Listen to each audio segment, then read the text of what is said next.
Are you interested in promoting or increasing the attendance of your truck and tractor pull event? My name is Jason Schultz, owner of the Beer Money Pulling Team, which has over 1.3 million followers across Facebook, YouTube, Instagram, and TikTok. Our goal is to grow the sport of truck and tractor pulling and increase the awareness of the sport through our social media presence and highly engaged audience. We want to partner with you and help you grow the attendance of your event. We have a ton of promotional opportunities available and a full-time social media coordinator to make sure your investment is taken care of. For more information on promotional opportunities, give me a call, 608-604-5068.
Second place, I lost by 4 feet.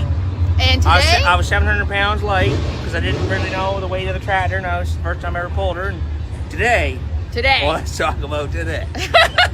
I put her in a 16,000 pound class. I put her in turret gear. They were all 280, 290. One was 310, maybe 312. And you were? I put her in at 370 feet right in the sand pond. The only mistake I made, I didn't put her right in the registration booth with the girl.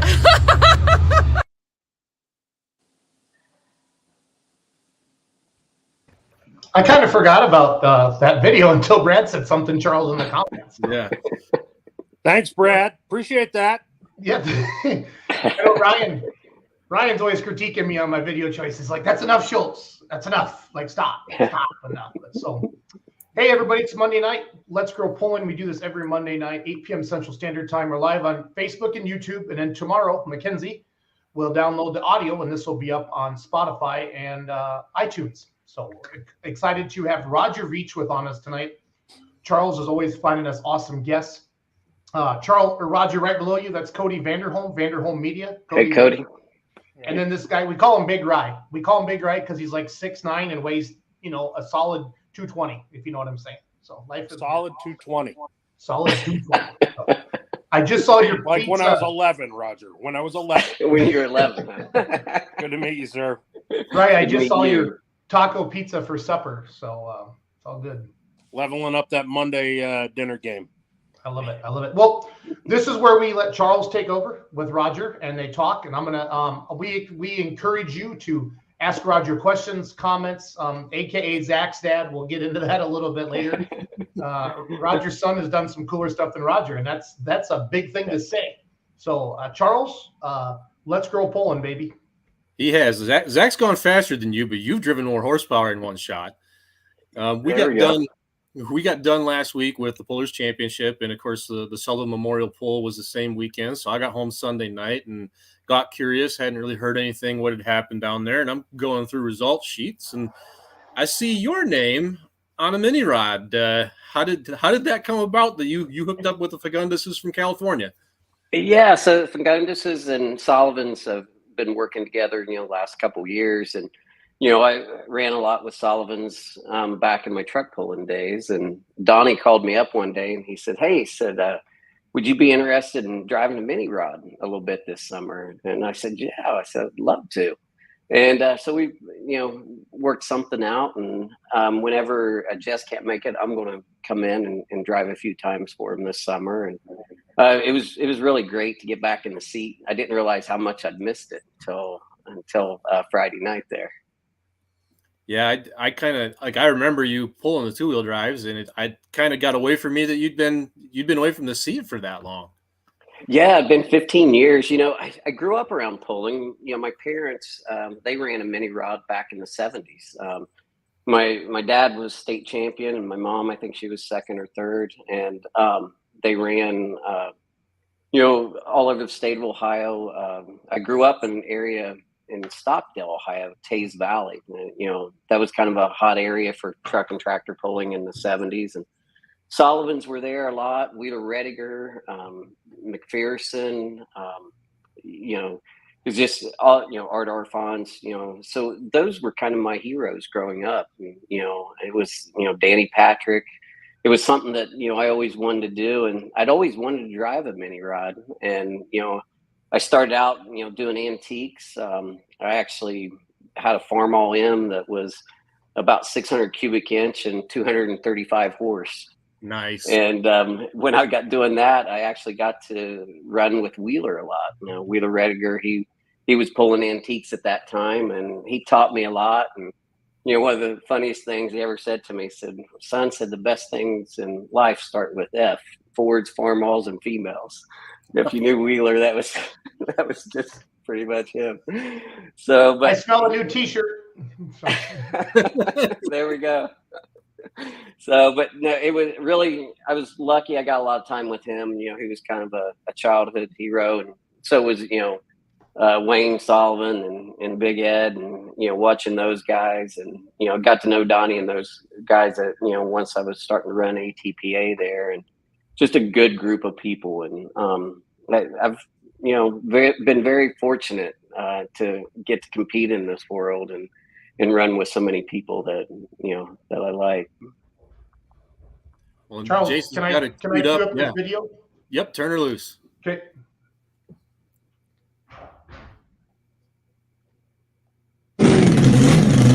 Roger Veach, the bank.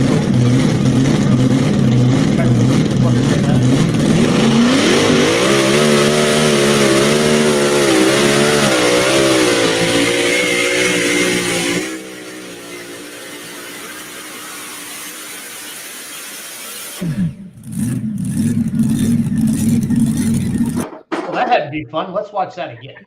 You weren't shy about it.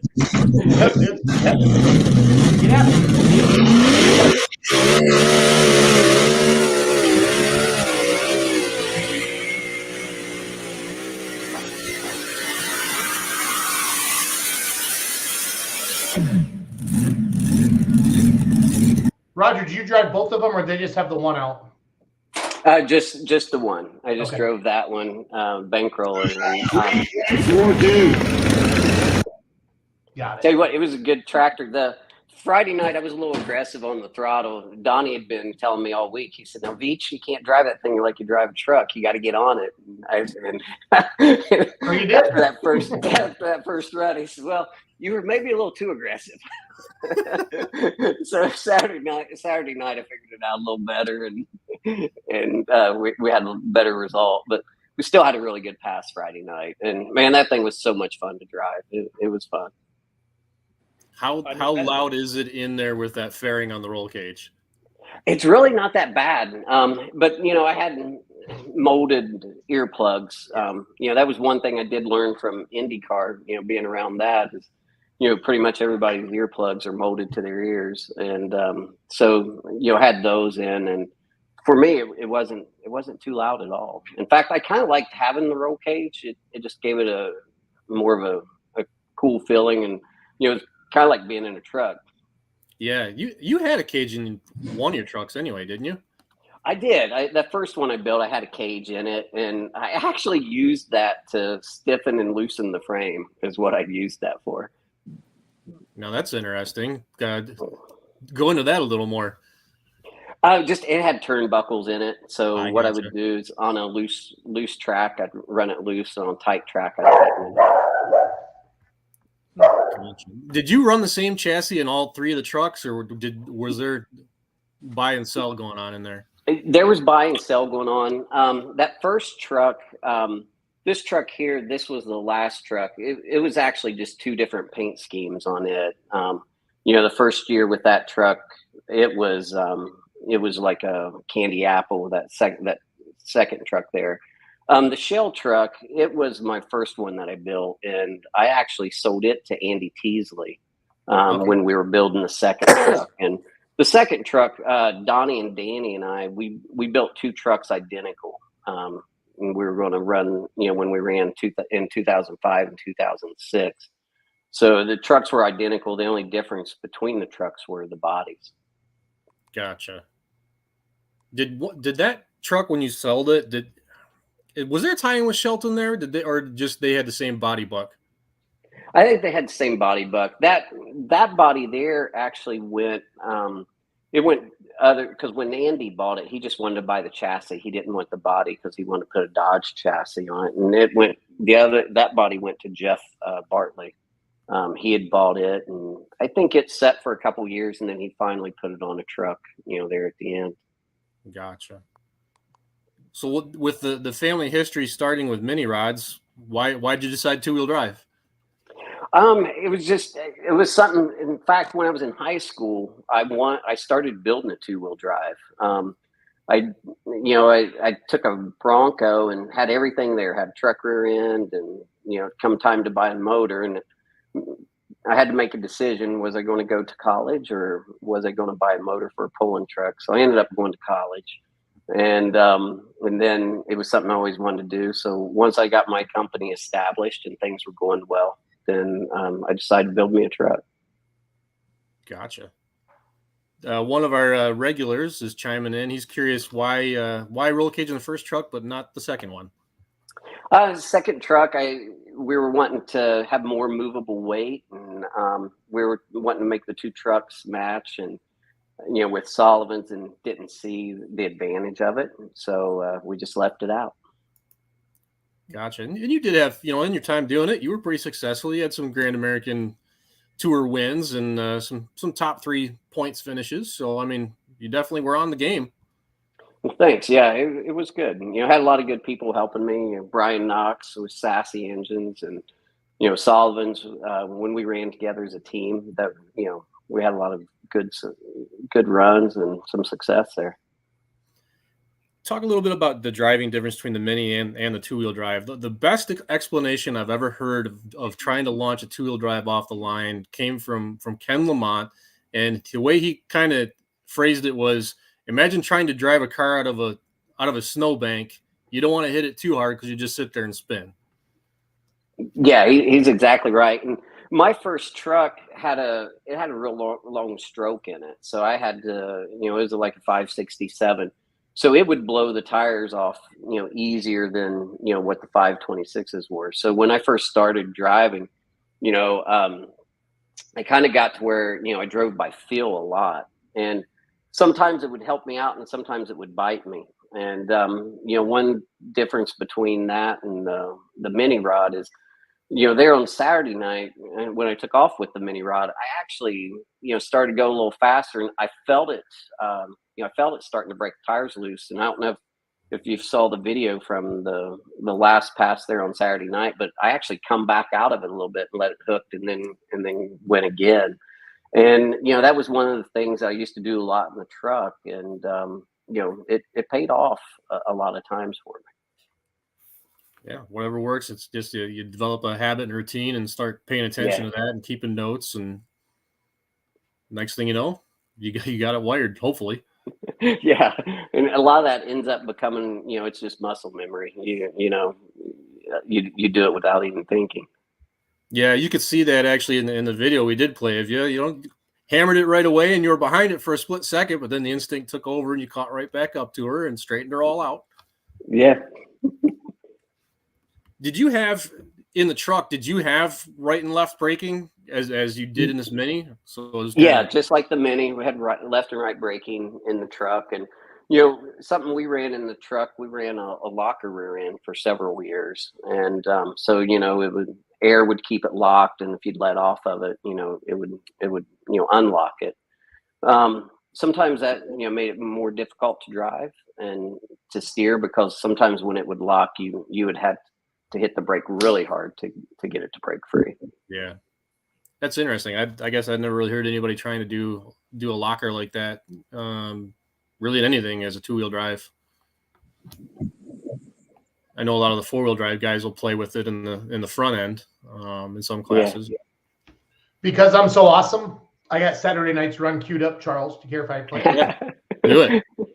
I'm a pretty good color guy. You know what I'm saying? And humble.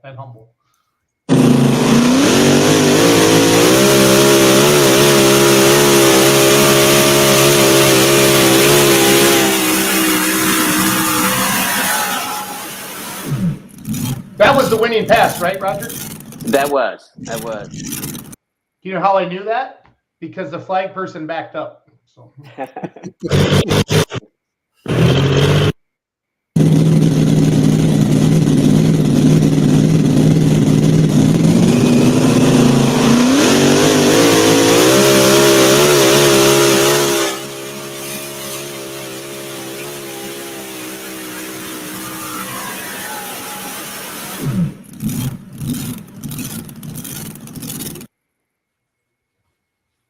It's always good when you make the flag man back up. Yeah, that's pretty good.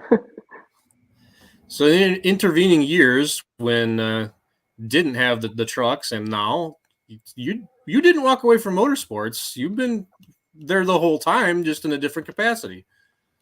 Yeah, it was funny because we were in Macon, Missouri one year, and we had won. It was like ATPA had world finals or something out there, and we'd won, and we were coming home, and we were going past a go-kart track, and Zack was riding up front with me in the truck, and he goes, "When am I going to get to race?" And I said, "Well, buddy, you got to be 15 to do this." And he goes, "No," said, I don't want to drive pulling trucks. That I want to drive IndyCar, and if I'm 11, if I don't get started soon, I'm going to be too old.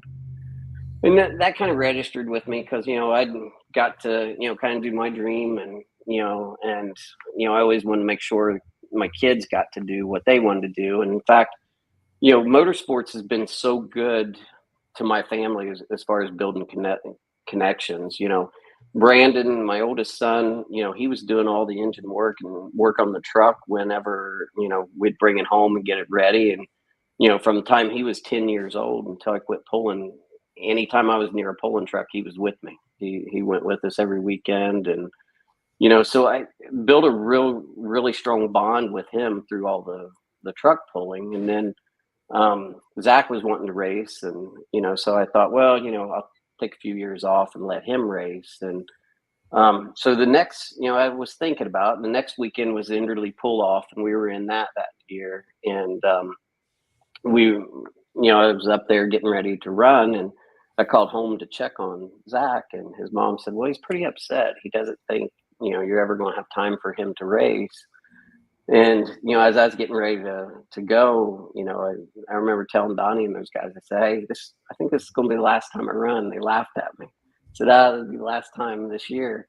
And then I decided then I was going to sell everything got a hold of Andy Teasley that night and said, "Hey, you want to buy this second truck?" And he ended up buying it. And I think by Wednesday of the next week, we had everything sold, the Peterbilt and the transporter and everything. And bought a go-kart. Told Zach, I said, "Hey, I'll take you to the track anytime you want to go." And anytime turned into every day. And in fact, from that year in 2006 or 2007, from March until August of that year, he ran over 3,500 laps at that local track. Wow! And it got to where the track owner, he would turn the lights on for him at night so he could keep running. So I didn't know a lot when I got started in it, and luckily we met Dave Fisher, Sarah Fisher's dad, and he helped us. I told him, I said, I don't know anything about turning. I know a lot about going straight on dirt and trying to pull weight, but I don't know anything about turning. And so he helped us, and we learned a lot. And then I got to spend a lot of time with Zach, over the next 15 years, and so built a really strong bond with him too. So and now I've also have an 8-year-old, and he's starting to run go-karts a little bit. And for me, I think there's nothing that builds a stronger bond than trying to solve problems with your dad and competing against other people. And one time when I first started pulling, I tore a motor up, and I was pretty upset about it. And Wayne Sullivan came up to me and he goes, "What's wrong, Raj?" And I said, "Well, I just cost myself a lot of money." And he pointed over Donnie and Danny. He said, "You see them two boys over there?" And I said, "Yeah." And he says, "I've been all over this country with them." Said, "I've spent all kinds of money on pulling." Said, I could have done other things with that money. He says, "But at the end of the day, you can't put a price tag on memories." And he said, "Well, I'm an old man laying there." He says, "I'm going to remember all the great things I've done with those boys, not how much money I got in the bank." And that was something that really registered with me. And that's kind of been my philosophy is, have as much fun as I can with my boys. And all of it's built great bonds with all three of them. That's what it's really what it is all about. Exactly, doing that. Yeah, it really is. And when you compete and try to solve problems, you just it makes it to where my boys when they were teenagers, I never had any trouble out of them. If they had a problem, they'd talk to me. And I think it was the relationships we built.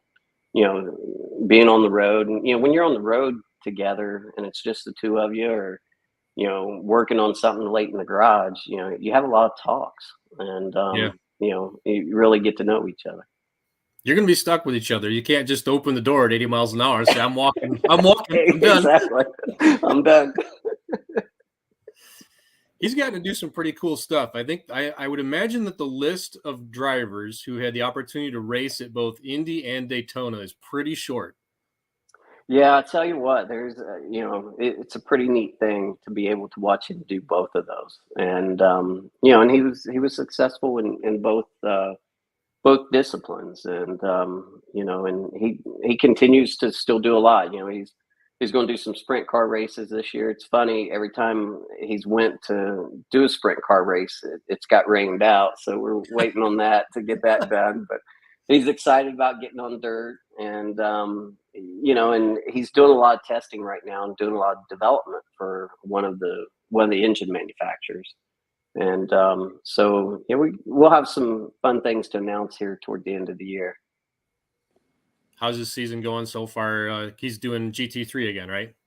Well, no, this year he's testing for a okay. team. So he's doing some development work, and then he's doing some driver coaching as well too. He said he's really enjoyed that a lot. So he's getting to drive, some Bugattis and Ford GTs, things like that. Nice. Just make sure insurance is paid. Yeah, exactly. That's what I told him. That crash damage gets expensive. That was the biggest relief when he made it to Indycar. I said, "Oh, great! I don't have to pay crash damage anymore." It was so funny.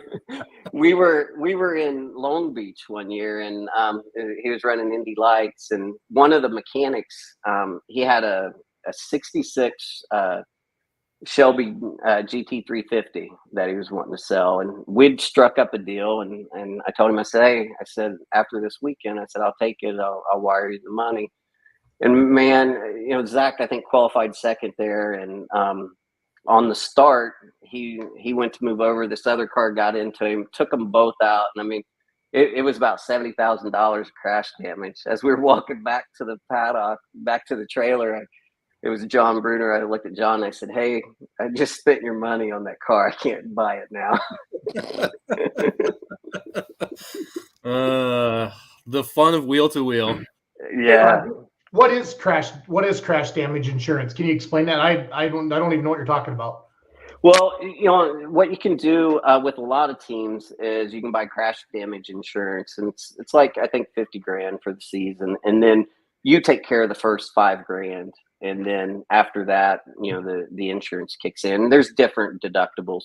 But the nice thing about IndyCar, they build that into the budget. So you don't even have to do the crash damage insurance. And then even when we ran Indy Lights, Zack really didn't crash a lot. So, you know, I think out of, you know, all 3 years of Indy Lights, you know, I think our crash damage was only about 200,000. And so, you know, some guys, you know, they'll have 75 or 80,000 every year, or 100,000 every year. So it wasn't bad. Charles, as a guy in the insurance business, I would buy some tractor pulling engine damage insurance if I could. That would be great. I'm sure you would, and there's probably several of us who would love to be able to sell it to you, but I know of no product that exists like that. I would clean up. I'd have my pro stock. Yes. Yes. Some of the I get at least one question a week, and Schultz, can you finance a pulling tractor for me? And I'm like, well, no, I can't. I can do your house, but I can do a cash out refi, but I can't do your pulling tractor. Let me introduce you to the home equity credit line. Maybe that's a business venture. Is we start doing puller's insurance. There you go. That would be great. I don't know. There's a few guys I'd have to hang up the phone on, though, I think. Yeah, like what could you say, Charles? I pulled your credit history and your pulling history, and it says that you're going to cost me money. Yeah, I watched your highlight reel. I don't think we can insure you, son. Yeah. Between your highlight reel and your claims history, we've decided you are a poor risk. We think you should be a spectator. Yes. There you go. Hey, Roger, what is and maybe this is you putting words in his mouth, but what's Zack's favorite track? What's his home track and what's his favorite track? Where does he feel most comfortable? Where does he love going? Yeah, you know, he really loved Long Beach. He was always super quick there. And then another one that he loved, but they don't race there anymore, was the Milwaukee Mile. You know, he had a couple. I think he won in every one of the feeder series there. Just never got to run IndyCar there. And then Long Beach was always good for him too. It and St. Pete. He liked. It was funny, you know. In the beginning, he hated street courses, and then there at the end, it ended up that was the thing he loved the most. So is he helping with the Vassar Sullivan team now? Then, if he's not, no, he's not working with them right now. He's working with another team on a couple other things. You know, just developing for next year. I geeked out because I was in Daytona Beach in January in the roar before the 24-hour roll going on. So I was ecstatic to get to see some of that because I've always wanted to go to that. So, but yeah, they're a really good team. You know, we've been fortunate. He's been with, you know, every team he's been with has been great. You know, we were with Andretti all those years. We did a year with Bilardi, and then he did sports cars there with Vassar Sullivan. And the level of professionalism through all those teams, and, you know, it was just great. You know, we got with Andretti when he was 15. And that was really cool, you know, just the way they brought him in and placed him with the older drivers and developed him. Can't say enough about, you know, the way it all went. Roger, who was the most influential driver to his path to success? Would you, in your mind? Yeah, I don't know. There were so many of them. You know, all the guys at Andretti really mentored him. Ryan Hunter-Ray, Spent a lot of time with him. Sarah Fisher spent a lot of time with him in the early days, getting him ready. And Felix Rosenquist was his teammate at Velarde. And him and Felix, really hit it off. And, Felix did a lot. And then Gabby Chavez was, one of his good friends. Him and Gabby, they raced go-karts, from 13 on. So they went through the feeder series together, and it was really cool to see them feed off each other and help each other, get through everything. Did you have anybody like that coming up when you were just getting started in pulling with your own team? Well, when I first got started, in antiques, I did antiques for a year and a half, and Wheeler Rediger helped me a lot there. In fact, Wheeler helped me a lot on just learning how to read a track. And then, once I got into running 2-wheel drives, Brian Knox helped a lot.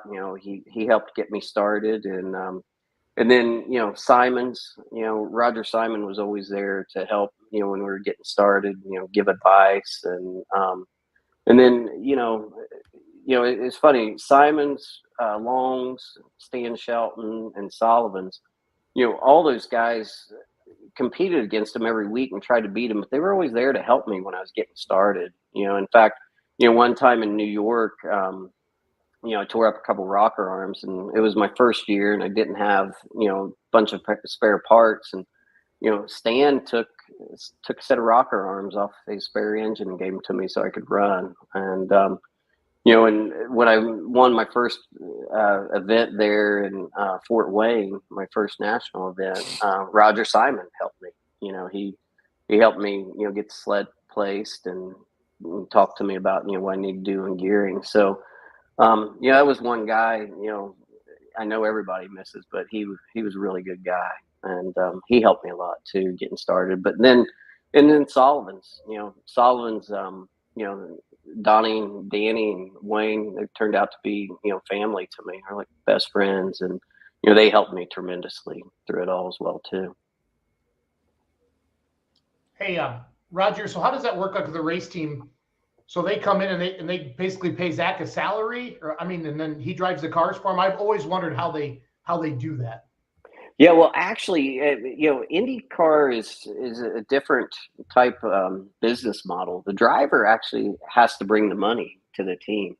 Holy so crap. you've got to be out there. You've got to sell yourself. You've got to attract the sponsors, and then you go to the team with the sponsor dollars, and then you carve you a salary out of that.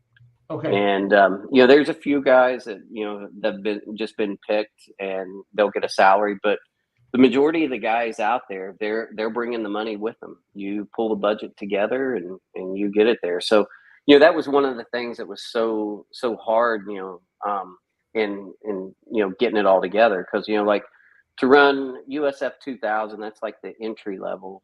That's about $250,000-$300,000 a year, and then they have Pro Mazda after that. That's around a $600,000 a year commitment, and then Indy Lights is between $1 million to $1.2 million a year. And then when you get to IndyCar, you're talking $7-8 million a year you've got to find and bring. It's a challenge. It's a pretty common model. That's kind of the European way that they do all of their various series, even all the way to the top. And it's often you'll get a comment from a guy who will not make it to Formula One, and they'll come race here in the States, and the first thing they think is, whoa, you're going to pay me to do this? I don't have to go. Yeah, exactly. Exactly. Yeah. So, but then once you get some tenure, then, the team will work with the sponsor and keep you going. And it's a different model, but it's the same for everybody. You just got to get out there and work as hard as you can. No, that's neat. I've always wondered how that works. So thank you for explaining that. So yeah, no problem. Is IMSA kind of the same way? What's the plan? IMSA is kind of the same way. There's, a lot of times, with IMSA, they'll pull a pro driver in because, with IMSA, you'll have, amateur drivers with pro drivers. And so they kind of share in that. And then sometimes, you know, they'll just pull pro driver in and, you know, he'll get a deal and be able to run, you know, because the budget's already covered for the car. Gotcha. So what's next for you this summer? I'm going to run, you know, a few runs for Robbie and Jess, you know, whenever Jess can't make it. And, you know, I'm looking forward to that. Going to run North Carolina there next weekend, you know, the 2nd and 3rd, I think it is. And then we'll pick a couple others, you know, just see how it'll go. But, you know, I'm really having fun running that mini rod. I really enjoyed it. Hey, Roger, if I can put in a plug, even if you don't get to bring the fire suit along, come up to Farley. Okay. You want to see, I mean, you know, without any of us getting misty-eyed. Yeah. Roger did one. I mean, he left all of us pulling fans and competitors a tremendous gift in that last project that he did with the boys. You'll watch that track, and after one session, you'll say, man alive, that big guy from Iowa wasn't kidding. That track, I'll definitely do that. That track is amazing. Yeah, I think Jess going to run it there, so I'll probably, you know, but I still may come up and watch. It'd be good because, you know, everybody will be there, so it'll be good to see. If for no other reason, I'll buy the first round if you come up. Okay, that sounds great. Ooh, Roger. Okay. Roger, if Roos is buying, you better. That's legit. I better get there. Legit. Well, I see bottles of Makers back there, and I told you that one. And I that took figured there'd be 36 lots minutes for us longer to than I talk thought about. it would. I'm not gonna lie. So. There's a Blanton's back there too.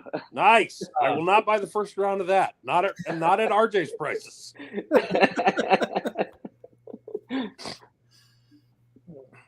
Yeah.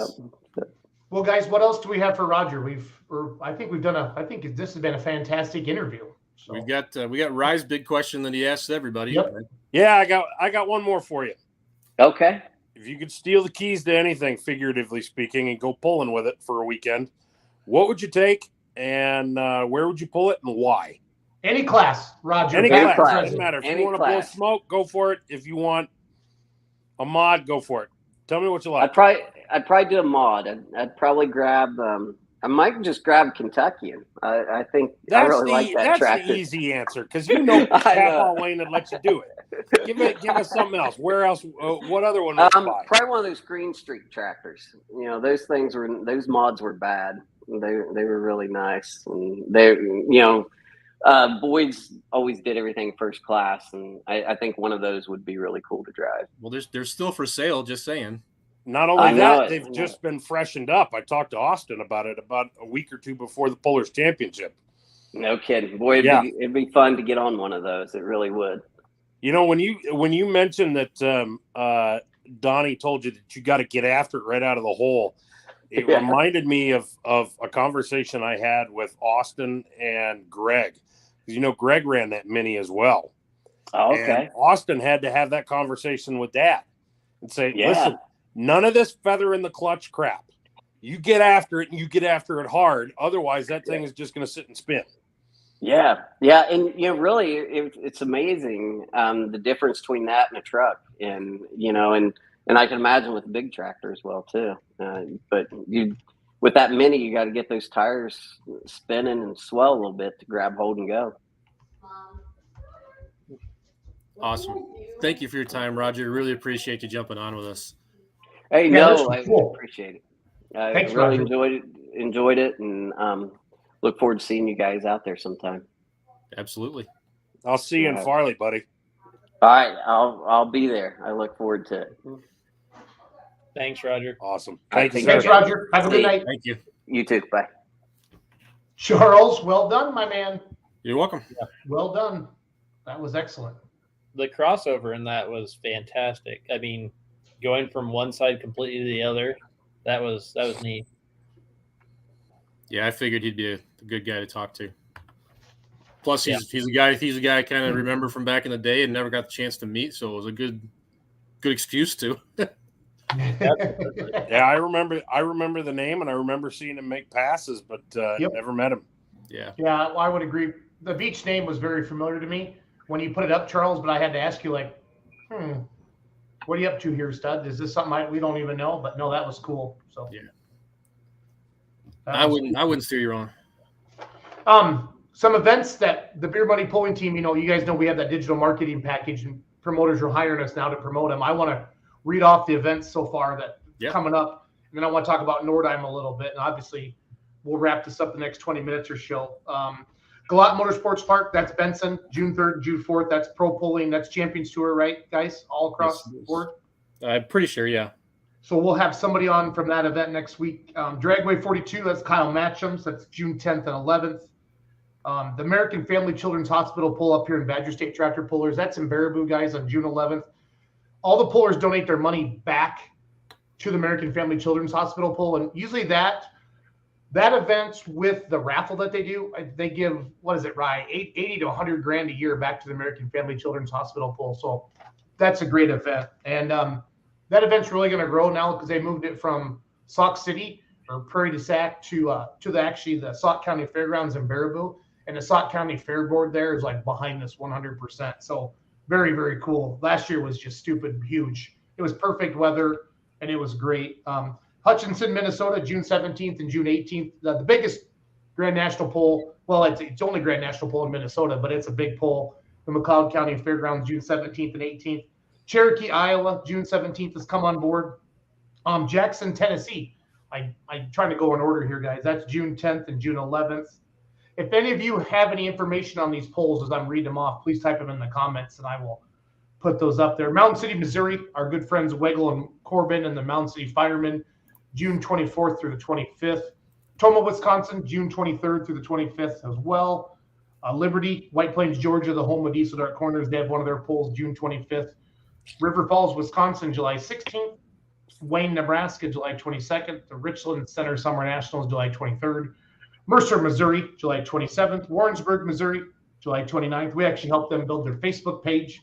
West Point, Nebraska is August 11th through the 12th. Then Liberty, White Plains again, August 13th, October 1st. And then Diesels and Dark Corners is November 4th and 5th. So what we're doing for these promoters, guys, is we're hitting TikTok, YouTube, Instagram, all of it. And we're sharing their posters and getting stuff out there. So if anybody wants a little boost on eyeballs or maybe some more fans in the stands, we have packages starting at $250. So just reach out to us on Facebook and hit us up on that. And we're going to take care of you there. So, Roos, do you remember Bob Gillian's first mod tractor? Bob Gillian's first mod was the Suspicion of Ignorance. That's a hell of a name. That's something Charles would come up with. And there were two of them. Two Suspicions of Ignorance? Yep, yeah. There was one and there was two. Tube frame one, and then the second one was one of the old Banter Bandits. Okay. Charles has video of at least one of those tractors tossing Bob like a rag doll. It was Todd that got thrown off on the first Todd? one. Yeah, it was the first one. Say what now? Uh-oh. Thought you knew everything about Rack. Bruce. No, apparently somebody buries headlines when he comes on and does a freaking interview. Where were you on that one, Rack? I think I'm hearing some feelings, guys. Cody, Charles. Yeah, there's feelings here. Hold out. He's saving it for when he comes on again. Is that what it is? He's going to get a second one? So he's wanting a second time on here. That's what he's wanting. And the blown motor was the Donovan, I think, right? It was like a 572 Donovan block. Yeah, they had Donovans on it. The first one had Donovans. The second one, I think, was all Chevys. Like wedge heads, right? This was before the days of Hemis. Yeah. Yeah, if you had a Hemi puller back then with center spark plugs, you had an Arius or a Donovan back then. Read that last comment. You post that, Jason? Yep. Give me 1 second, bud. That's interesting. So his dad hadn't even told him. Right. Way to go, Dad. Maybe we should do a father-son interview here. That might be entertaining. Charles, how far is Rack from you? About 3 hours. Okay. I would pay for gas money if you can put that together. So we'll figure something out. Seriously. I got plenty enough time from the time we close the office down to get over there for this. Yeah, and we can bump it back if we need to. So, another funny story from the Pullers Championship. Tommy Owens, I think this is right, bumped in. They were somewhere and had. Oh no! It was the nut job guys. No, you're right. It was Owens. It was Owens. No, who ran into Banter's wife for It was Owens. It was Owens and Mysick. Yeah. Yep. That's a cool story. They had pulling tractor shirts on, and they were somewhere eating, and they're on their way across, right? Yep. And they stopped at some cafe in Ohio, right? So, and they Ohio or Indiana. That's just it's such a small world. Yeah. The coolest thing in the world is like when you're getting fuel at a gas station or at a truck stop or whatever, and somebody comes up to you at 2 a.m. and says, "Can I see your tractor?" And you're like, "Absolutely." One time I had a state trooper do it, and I thought he was going to ask me for a logbook, and that was going to be a long conversation. So he just wanted to see the tractor. So that was a good story. So anyway, guys, they asked Ralph's wife if she wanted to go with him. Oh, that's so cool. They probably would have taken her too. Yeah. So guys, Doug and I went out to Nordheim, Texas. That's a home of Clint Medding, everybody. Clint Medding has the bulletproof buck pro stock, the old 830 of Lance Little's, and then they bought Justison's 6030. Correct me if I'm wrong, Roos, on any of this. That the bull wagon is now, and then it all kind of started with the Bullfrog, which is a hot farm in Texas. So there's Connor Medding, who's 18, he's a senior, and then Conley Medding's 15 and a half. And Conley got to drive a garden tractor during the day at 10 a.m. and then he got to drive the hot farm at 2 p.m. So he went from a garden tractor to a hot farm, and he drove that thing like no F's to give. Like Connor's Connor's a little more like, and Connie's just like, he's the second kid. You could just tell. Like he was not going to come out light in RPMs, if you know what I mean. He had the hammer open, and I'll bring that. I got that video. I'll get that. He must have taken lessons from Tate and Terry. Yeah, he did. He just hammered it. It was so good. And to see Clint Medding is the most genuine, honest, say whatever. I mean, the way he talks to those kids when he's like, "You get after it." I mean, it was so kind of like Travis Schlabaugh Friday night, Charles, down there when Jerry was driving his tractor, just punching at it. You got to get that bitch open. It was so funny. But he was so proud. I was so cool because we had a little garden tractor pull and a little brush pull in the afternoon, and Clint was just running the roller back and forth, drinking some sweet tea because I think he had one too many whiskeys the night before. He had his sunglasses on, and I could tell by his face that he was still kind of working it. And he kind of let Connor get the tractor ready with Conley, and I saw Connor jump up there, and it was just one of those awesome moments, like father, son, and it made me think of my dad, and it was awesome.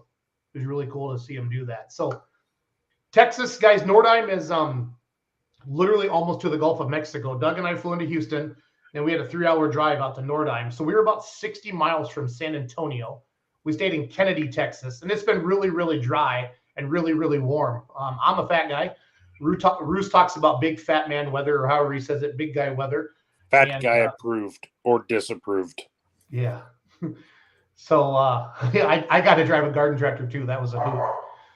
And I'm so used to somebody backing me up. I just started backing that little garden tractor up the sled, and I missed it like 3 times to get backed up to the sled square, but it was a hoot. So, but I bumped into Lamar Vasquez. I really didn't know who he was. He shoots a lot of some NHRA or I don't know, a lot of drag strip stuff. But here's some of his pictures, guys, that he got on Friday night. So this is the Pro Mod class that they have down there. And Charles, you can probably explain this better than I can. Yeah, it's a single motor limited supercharger modified tractor class, 6,000 or 6,200 pounds. And actually, what they do down in Texas is very, very similar to what we do here in Michigan with the thumb tractor pullers. And in fact, this is an old Michigan TTPA tractor that's now living down in Texas. Yeah, so Paul Tyus bought this. Paul has 3 super stock gas trucks, or they call them pro stock 4x4s down there, and he bought this tractor, and he won both nights. So Paul had a very good weekend. But here's some of the pictures. We had an okay crowd Friday night, and then Saturday night was the best crowd they've ever had. So I felt really good about that for them. This was the Bumblebee. And then stickers. The 2-wheel drive trucks down there. I mean, Zycheks are there. Nelsons were there. it was a hoot to see all those guys together, all helping each other out and stuff like that. I think this guy's name is Dempsey, if I remember correctly. This truck won Friday night. So, and then look at the blowpipe on. I just love that. Oh! So, hey, how did Whitey run? Good. He drove. They only had the one truck there. They had Cole's truck there. Cole drove it Friday night. I think got in the top 5, and then I think top 3 for Whitey on Saturday night. So it was a good time there. And then I got the guys to hook their UTVs to the sled Saturday afternoon, to the garden tractor sled. That's something I'm going to sanction that. I just need to get it figured out. There was guys throwing weights in them. I mean, they looked like those squatting trucks from the Carolinas that we always pick on all the time. So hard times is John Lynch. Yes, thank you. Somebody probably ought to give Scotty Olson a phone call and let him know that we're about to sanction side-by-side pulling. Some of the stuff we used to do at Churn and Dirt at 3 a.m. Yeah, okay. Yeah, that. Yeah, there was a lot of good stuff. You remember what Scotty's looks like, right? Oh yeah, he had to cut tires on that Boda. Yeah. Yeah, cut tires, turbo. Yep. This is Hunt's. So Hunt's now own this truck, and they own Dirty Pearl. They're going to be a force to be reckoned with, because we saw them in DuQuoin, right, guys? We saw them in Kansas City. Yeah. Yep. So that's good there. But it was fun. There's Whippet. That's a truck that Don brought. He ran that right side Friday night. I think he finished in the top 5. Pretty sure he did. And then this is Miller was their last name. Just got this truck out. Charles, do you recognize this truck, this T-Bucket? It looks to me like, is that Craig Nation's old truck? I feel like it is. Okay. It's Ginger Miller and her husband, right? I was gonna say I've shot that truck, yeah. Yeah, because Cody and I both shot that truck. That's an outlaw regular. No, but seriously, promoters, if you want to have some fun, we talk about. I'm going to use the word gimmick because I'm not the most well-spoken person. But if you could do something fun like that, to hook a bulldozer to a sled or a dump truck. But if you have a little garden tractor sled or a mini rod sled, the UTV thing is fun. The pullers, everybody has one. And it was during the day. So, it wasn't like everybody was all tuned up and after the pull and having a good time. It was legit. And we had a good time. So I'm not going to lie. The tuned up class might be kind of fun too. I was going to say, the tune-up class would be fun, but please, please, please, if you're driving a Polaris, bring an extra belt you joint, because that's bound to go out. I'm sorry. God, Leroy takes some good shots. Oh, man. You mean Vasquez? Yeah. Yeah, Lamar. Yep. Lamar. So, he was just kind of down there at the end of the track, and he had a really nice camera, and I'm like, okay, this is not just some local yokel like me. This is somebody legit. So then I ended up seeing he put himself on Facebook, so I shared it to the Nordheim page, and then one of our guys commented on it. So I talked to him. Super nice guy. Shoots a lot of weddings, graduations, and that's why he wasn't there Saturday night shooting a wedding. But this picture, he stood right in there, right next to me, and he got that one. You can look at Hunt's eyes. Oh, yeah, buddy. Yeah, those are big eyeballs. That's Dustin Corliss, of course. Run and tell it. He had his Don Nelson had his Pullers Championship T-shirt on, guys. I saw a couple of those down there. That was cool to see. So this tractor swept the weekend. I don't know enough stories about it, but Thumper sounds Isn't like that Thumper. Yeah, he swept the weekend, or didn't sweep, but he got the total distance for the weekend and won the cooler. But Don Nelson commented about redneck motorsport engineering. I don't know, but this truck runs hard. There's no redneck in it. That thing is legit. It runs hard. Yeah. Am I hearing an announcement of garden tractors and pit vehicles at the Pullers Championship? Oh, God, Jason. Lord. Afternoon session. Shut it, both of you. We're taking away. We're taking away your ability to comment. That pic took from Daly's eyes is amazing. Yeah, Rye's been known to take a few good pictures. Once in a while. Buck is the vice president of TTTPA. Great guy. Him and his wife have diesel trucks, and he hooked up his Can-Am, and he has a big quad, long one, like 32 feet long. So He did. That was fun. So, cough, cough. Yeah, exactly. Here's this is Cole on Friday night. He's a new daddy. Yeah, that's Gunsmoke. That's Whitey's truck. Oh, that's Whitey's? Okay, Cole's is a Texas two-step then, right? Well, that's good to hear that they got the clutch back together. Okay. So Gunsmoke was there. Texas two-step was not there, right? So okay. So this tractor's out of Missouri. Wow. A gentleman, Lester Jester, I don't know, something like that. I did announce a little bit, but Josh did a majority of it. He had not driven a pulling tractor since 1978, I think, is what I heard Josh say. And he was not scared, if you guys know what I'm saying. So he did an awesome job. That was Alan Letterman's tractor for years and years and years. And then Alan bought late this past year, he bought one of Willie Ump's trucks out of Virginia. Okay. One of the Pro Mod 4x4s, and he had it at Cowtown. Okay. Oh, Lord have mercy. That's a beautiful truck. So this tractor doesn't quite fit the TTTPA hot farm rules, but it was close, but they let him make an exhibition. So I think I talked to them a little bit, super nice guys, and I love seeing this old Ford, the old 8000 sheet metal. It runs good. Well, it's got a Prairie Performance sticker. We all know OP can build them. So that 466 class. These are some of the hot farm tractors, guys. This one's called the Red Mule.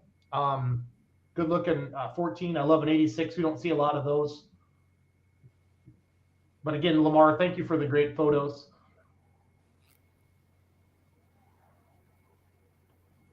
These, I think Bozeman is the last name on these two. Bozeman or Boosman. Not Bausma. I know them guys. They have green tractors. Popeye, this is a good story. The older gentleman drives this, him and his son. His son has a Econo rod, I think, but a good-looking white one. And then here's Mr. Connor Medied himself, the Bullfrog. So that's their Texas tractor. And if they had room, it'd fit in the trailer, but their trailer's already long. Good-looking case called the Iron Eagle in the hot farm class. That's sharp. Pretty sure this is an old Iowa tractor, Cody or Roos. I think down. Yep, that's Bryce's old tractor. And this is Brady Morrow, who used to drive an Allison mod with the Outlaws. Does that ring a bell? Nope. He's driving it for this guy that owns his tractor. So here's Vanessa Heineman, Buck's wife. So this is a limited pro diesel truck. I saved this picture for Charles because I knew he'd see an old Scout and just get all fun. And that truck is from the fire fields, is what they told me, or like from the oil fields or whatever. So I kind of, with a body on in the back of it. That makes sense. Yeah. And Jason Foster, this guy who drives this, he's a hoot because we stayed up way too late last year and we said, everybody tried to leave. We're like, nope, you got to stay with it. And that was kind of the joke. So we kept drinking and then everybody felt like crap on Sunday, but it was a good time. I forget who drives this truck. That's tested positive, as that one's called. And here's Buck's truck. He's the VP, and he won both nights. But all the trucks were really competitive. I think it's a 2.6 smoothbore 3.0, or 2.6 slotted 3.0 smoothbore, but maybe Buck can jump in here and let me know exactly the rules on that. Then, okay, so I think they have the Econo rod and Econo mod. So I got to remember. But this was high stakes. This is a Pro 4x4 class. This is Paul Tyus's trucks. Yep. This is his wife's truck, the Mischief Maker. And then this is the Econo rod. Or would this be an Econo mod, probably, Charles? That's probably the Econo rod, or here in the Midwest we call them the V8 hot rod class. Okay, Can we just standardize on the name Wamba? Yeah, Wamba.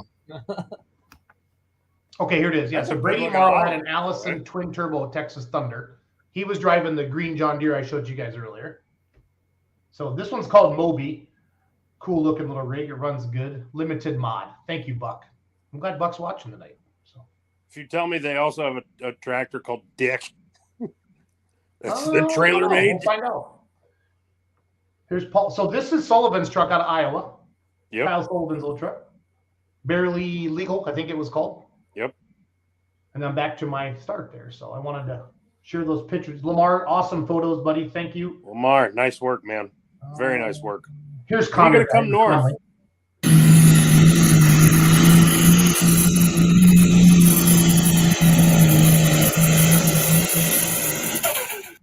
I think I posted as a reel. I got a bigger video of that. But there's Conley. But like I said at the beginning, he gave her all.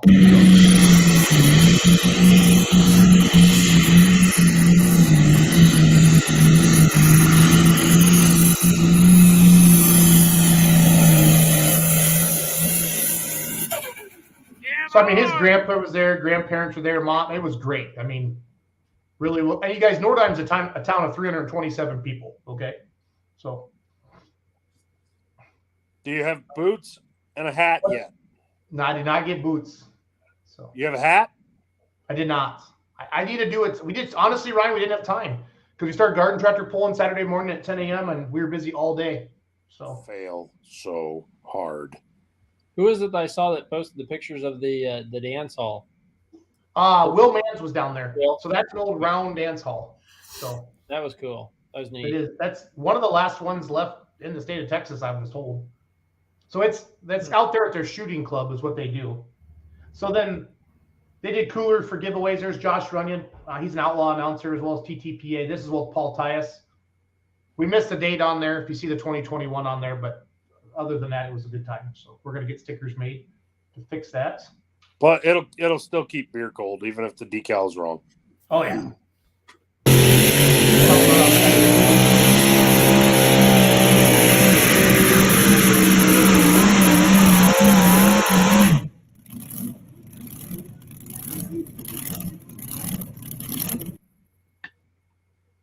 There's a little Whippet had the first pass on Saturday night. Don did. He set the distance to beat at 3:24. Here's just a little panoramic I did of the pits and stuff like that. So it was a good time. Neat area down there, guys. Neat area. There's an interview Josh did with Buck. This is Buck. He's the vice president of TTPA. He won the Diesel Truck Series. Josh interviewing him. So, and then that's Scott. He won the Econo Rod class. And then Paul again. And then there's our limited mod. Okay, Charles, that first class is called limited mod when I was asking you what it is. But that's what Brady told them already. Then we had some garden tractors during the day. A lot of father-daughter things, father-son things. That was fun. Oh, hey, Lamar's watching. There you go. Can't wait to do it again. That was great. Lamar, if you can ever swing a trip up this way, we'd love to do that with you at an outlaw show somewhere out west. I've admired your work for years. Here's Connor driving the Pro Stock. No, Clint driving the Pro Stock Friday night. So no interviewer, but he's still got their big turbo on. Here we go. You should see the crowd when they heard a big Pro Stock. And it was like, what? Green on the track. Going on to Texas. Here you go. Whoa, right here.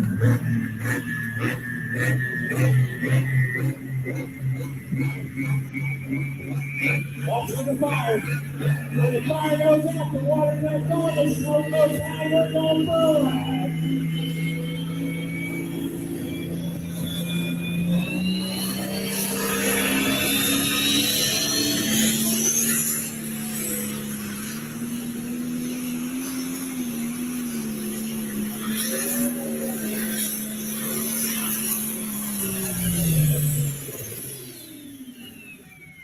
So we ended each night with a run on the Pro Stock. Connor drove it Saturday night, so that was fun. And yes, Brad Teeter showed me how to Texas two-step, Andy. You are, we were the only two dudes dancing, and I'm very heterosexual. And Teeter and I, he showed me. He even dipped me and spun me around and everything. He had his cowboy hat on. I told him I thought I'd be the big spoon, Charles, but Brad wanted to work it, so he did. So. There's Scott's tractor. He won. He calls that the lollipop too. What's the deal there? Is that like a Farmall front, Charles, or an Alice front and a different? Alice WC looks like. Yeah. Okay. So yeah, but Nordheim, Texas was a hoot. It was good to see Clint and the gang and everybody down there. It's warm in Texas. It is definitely warm. I got off that plane in Houston and went, oh my God, humidity. So. Humid. Lamar. Kill any snakes while you were down there? What's that, bud? Kill any snakes while you're down there? Get any no, I think it was even too hot for the snakes. So. Huh? I think it was even too hot for the snakes. Whoa. Either that or they're all scared of Lynette. Lynette runs that whole show. They have the chili cook-off and the barbecue thing, and she was on her game all day with all that stuff running around. So, Mama's usually on her game. She doesn't miss much. Yeah. So, what's coming up next for you, Charles? Let's wrap this baby up. What do you got coming up? I will be up north in northern Michigan this weekend for Great Lakes Big Rig Challenge, which I know Doug is coming over for that. Yeah, they're bringing the truck and trailer. Sweet. And the side-by-side are Kawasaki. So I'm not going to go, but all three of them are going, Mackenzie, Hope, and Doug. So have fun with them. Take care of them. So absolutely. I'm looking forward to this year because for the first time in 3 years, we can have all the Canadians back. And they're the guys who created this style of racing. And they are not only a hoot to hang out with, they have semis that will run. And I was going through the lineup sheet actually a couple hours before the show tonight. We've got trucks from as far east as Connecticut, as far west as Wyoming. A bunch of them from Texas are coming up, and all the Canadian guys who are mostly way out into Quebec. So we cover a lot of ground to bring these guys all in. Wait, are those Texas guys from that 1320 video coming up? Yeah, at least 3 of the guys who are in that video will be there. No way. They have been there before. Yep. Awesome. That's sweet. Yeah, they'll be there. That, and then next week is Ultimate Call Out Challenge, and oh boy. That's going to be rowdy. Even during the show tonight, I'm getting spy shots of a turbo setup for one competitor's dyno setup.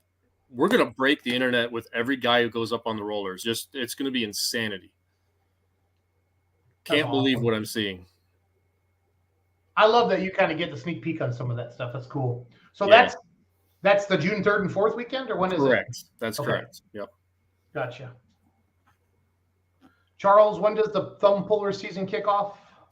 Actually, I believe it starts that same weekend, 3rd and 4th in Peck, because I know they had reached out to me to do it, and obviously I can't with UCC commitment, so I'm pretty sure that should be that Saturday night would be the start. Cool. Well, you're going to be a busy dude, Charles. So, Cody, what's going on in your life? What do you got coming up next? By the way, you've been posting some freaking awesome photos the last couple of weeks or last week or so. Let me bring some of those up. Thanks. I think I've got Friday's photos from TPC wrapped up, but I'm just kind of putting some final touches on a few of them. Next for me, I think one of my local sled operators is going to have a test and tune maybe this weekend, and a few other things. I really don't know where I'm headed next. I know Farley's on the list, but yeah, I don't know where we're at, but other than local test and tune type of thing. So I'm just showing some of Cody's photos up here on the screen. I love the story behind that photo too. Yeah, so in a group chat type of thing, like I thought it was cool that Ryan and one of his sons were watching the executioner go down the track, but we didn't know the story behind that till Monday, and that kind of, I mean, it says more than just the picture itself. I just thought it was kind of the same thing that Jason said earlier was the pullers on the track or competition, but like family in the pits type of thing. That was an interesting one. I've seen that done with cars and stuff, and I wanted to try it with a pulling vehicle. And so I talked to my six and said, "Hey, can I pull your tractor out here?" And I roped Charles in to run the shutter for me. So that's tucked in between two haulers where it's basically pitch black out there, and that's two photos stacked together. And I walked through the scene, and Charles can vouch for this. I walked through the scene, and I'm using a flashlight to paint the tractor to make it light up, and that's why it's everything in the back is black compared to what you see. So it was really fun to have them, over the camera watching and seeing what's going on and having no idea when I said I wanted to light paint their tractor, and they're like, what? And then they get to see it, and they're like, okay, that's kind of cool. So never been done. I have some more ideas, plan type of thing, and a few of you know who that's going to be with. But yeah, I've got some more plan for that stuff. So that's where I'm heading next, I guess, and what's going on. That's awesome, Cody. Big ride? Well, I apparently don't have any cool stuff like that going on. Hey, get taco pizza. This is summer? But my taco pizza kicks Cody's taco pizza's ass.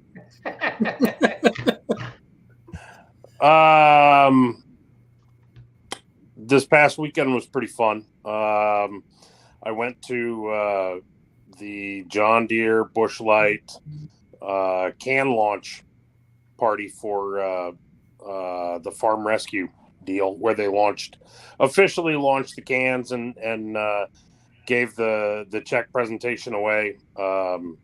And then we played cornhole on the biggest cornhole board in the world.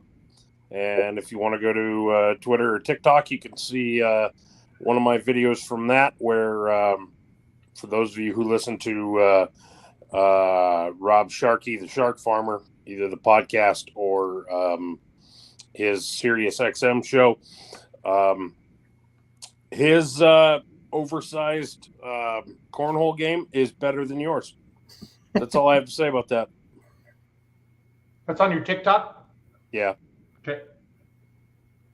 TikTok and Twitter. There's Dagan Hearts. Those are all photos from 2018. I've been going back through some old stuff and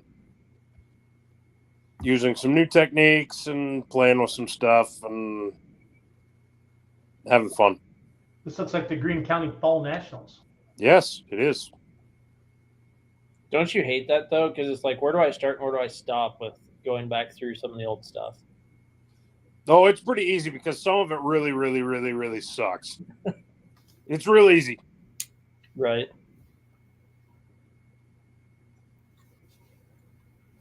God, that tractor's sharp. I love that tractor. But I've got this album called Throwbacks that I only add to on Thursdays and I guess, well, today, the occasional Monday. But going back through some old albums, kind of, doing some new takes on some old stuff just for fun. My next show is more than likely going to be Farley, unless a miracle happens and I can sneak away from here and go to Indy. I don't know if that's going to happen. Like I said, I think it'll take a miracle, but Indy is UCC, you mean, right? Yeah. Okay. So kind of depends on how this weekend shakes out. So we'll see. Cool.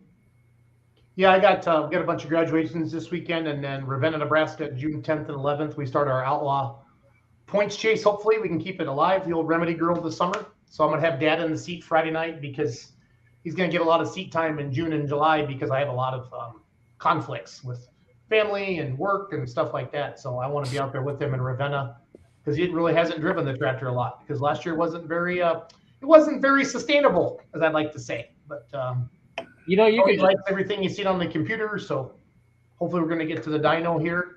Tony's making hay right now, and then get to the dyno before Ravenna. So you can take that at my house, and I can just take it to the outlaw pulls with me, and just no big deal.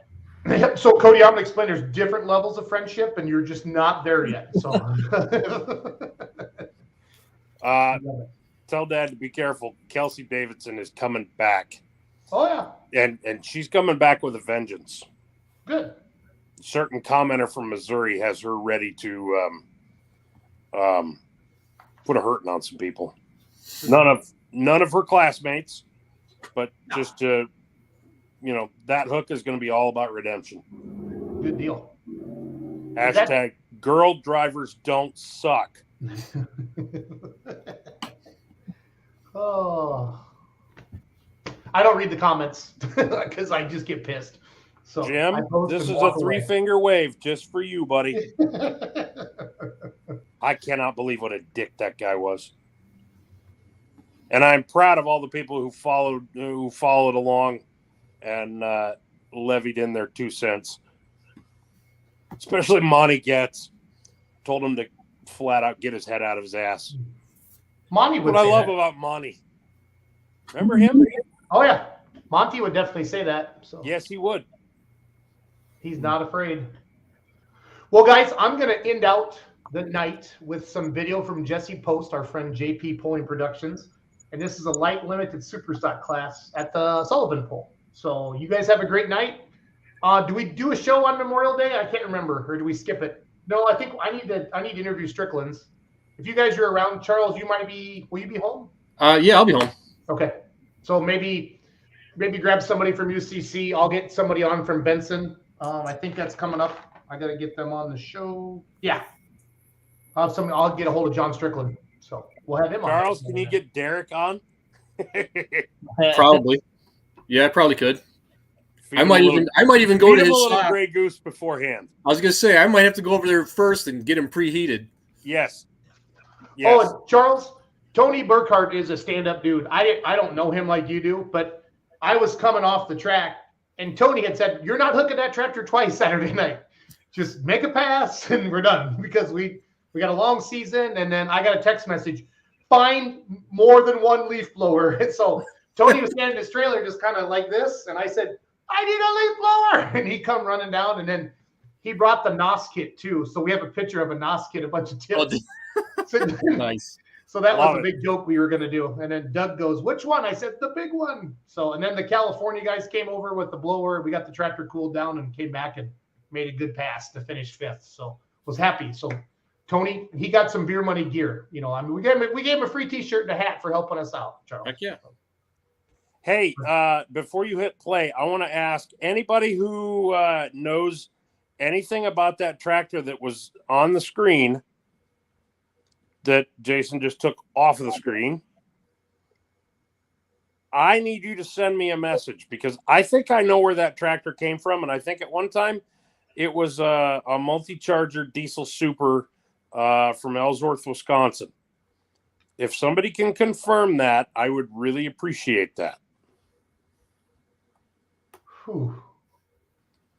Ryan Kelly. I think that was Ryan Kelly's old tractor. Man, that's some nostalgia there, Slick. You know who he is, right? Yeah. WI Titan 2 on TikTok? Yeah. Ryan and I have gotten to be pretty good friends, and I've been trying to find his tractor, and I think that's it.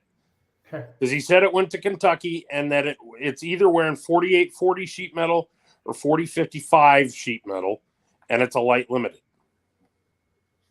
Well, there it is. So I think that's it. Cool. Good night, everybody. Thanks for watching the show. Roger Veach was a great interview, Charles. Thank you for that. Yeah, he was. Yep. Tony, keep doing awesome photos. You too, Roos. Eat your taco pizza. You guys have a good night, okay? Yep. Later. Peace. Here we go. I'm going to wrap up tonight. Thanks for watching tonight, everybody. Watch a little light limited supers from Jesse Post. 5 minutes and 51 seconds. You know what I'm saying? There's a gift certificate. Where's it for? We don't know.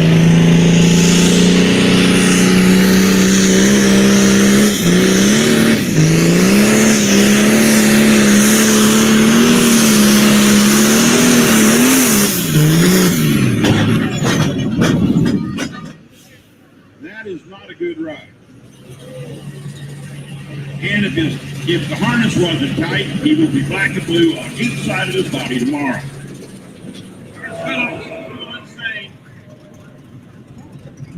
Anybody can do not have the option, but we have not changed the clutch.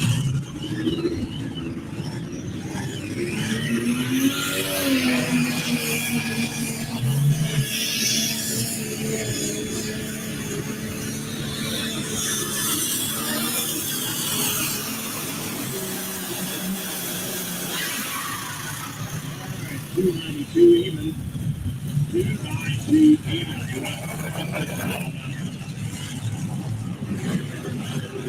Our big weight transfer machine. Kentucky Sled Hunter up next, Mr. Ethan Moore. I was an only child. You're right, people. I was an only child that had a full-length beard.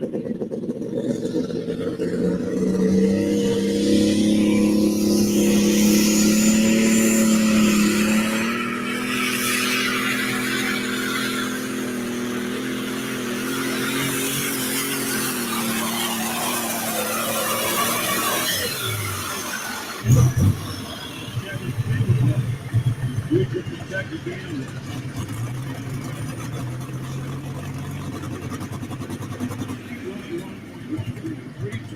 You're giving me heck about being ornery, and he's over here feeding me information. Here's the deal. He ain't got the guts to say it over the PA, but I did. And he figured it out.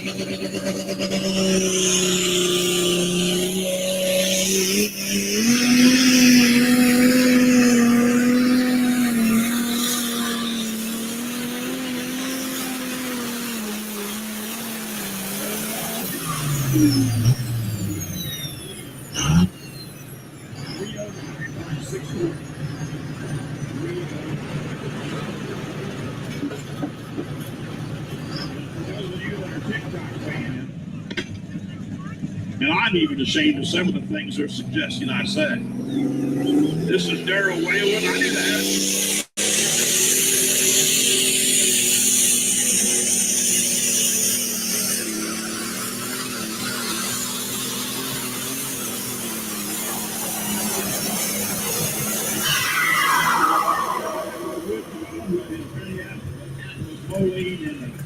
From Oliver, the girl from Oliver, because one of those years that they all didn't know what brand they really were. 312.70.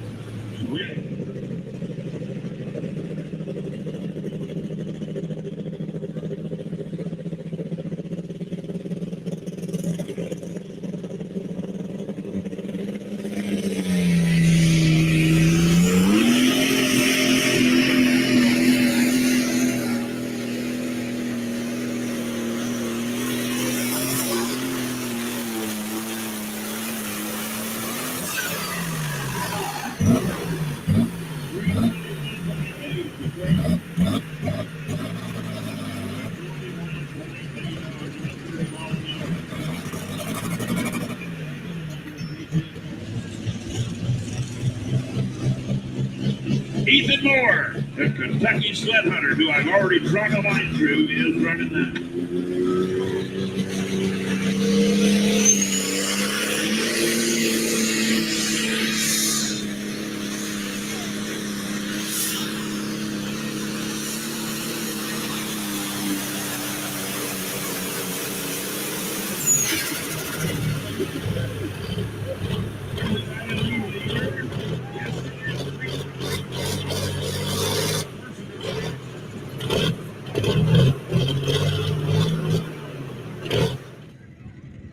So what's the odds it goes wild again?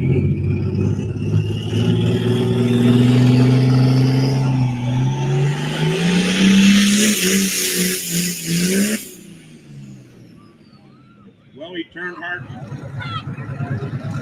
And somebody said, can he do that? And I said, we just did it. Billy Anderson got the wheels headed the right direction. Let's see what he can do.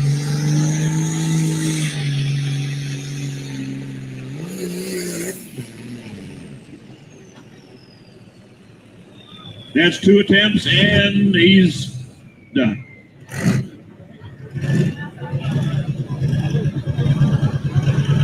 Ethan Moore needs to get you up here. You want your trackside or where you want him to?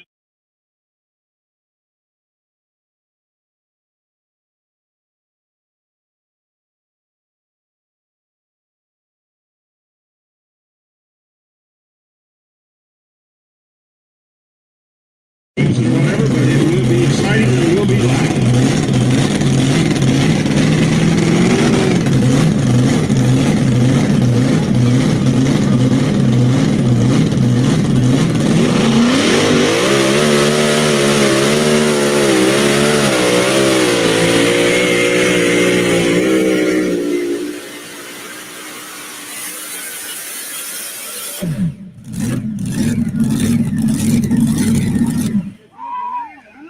Let him hear you, Roger Veach, 353.42. You hear all this time?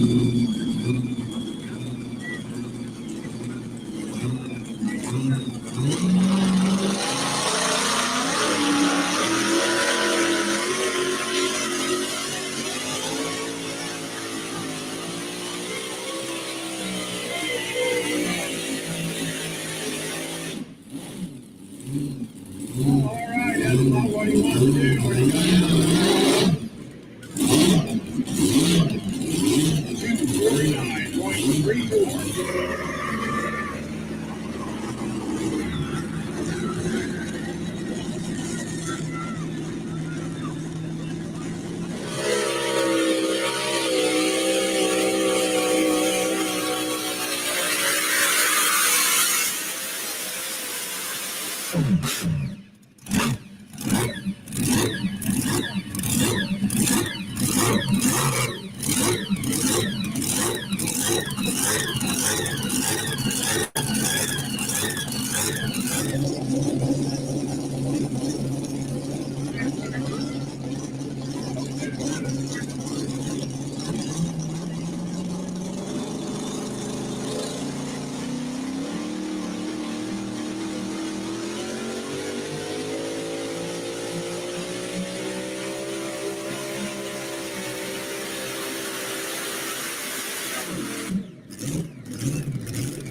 Well, I believe he was headed out of bounds.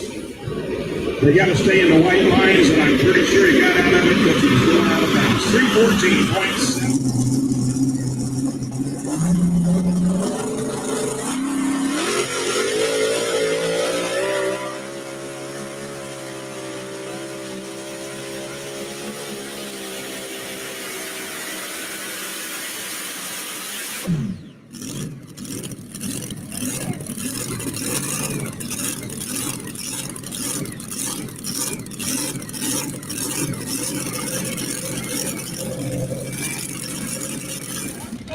I have a note from the Indiana Department of Corrections and the Sheriff of Hendricks County. If anybody in the authority wants to see it, I have a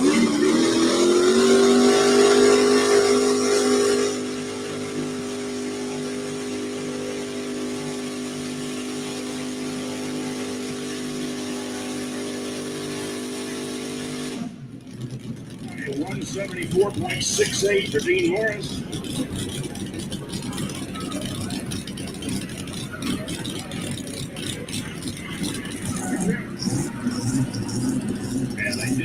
Gender reveal. They're going to have a boy in November.